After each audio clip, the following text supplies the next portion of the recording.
Recently, other tech creators like CyberCPUTech had their videos removed by YouTube's AI because it thought that technical tutorials were dangerous. Well, today is my turn.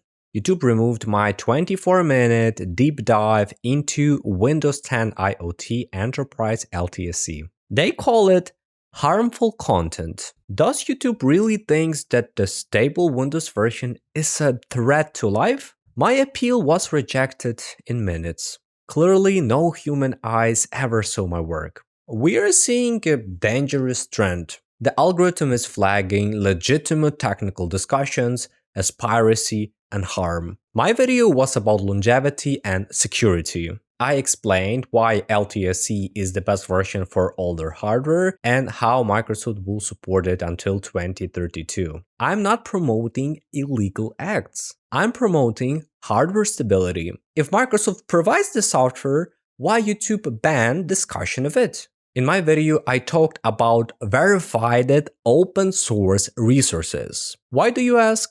Because I care about safety of my viewers. I want my audience to use a clean original ISO files and not some random malware from a torrent. By deleting educational videos like mine, YouTube is actually making the internet less safe. They're removing the experts who actually teach people how to verify their software. CyberCPUTech actually won his fight because a human actually reviewed his case. And I'm asking for the same. I've been a tech creator at AndriyTech for a long time. I respect the rules, but I can't follow the rules that make no sense. If you're watching this, please help me to get the human response. Tag Team YouTube and tell them that the technical education is not a crime. We need to protect tech channels from being deleted by bots. Thank you for standing with me. Let's get the truth back on the platform.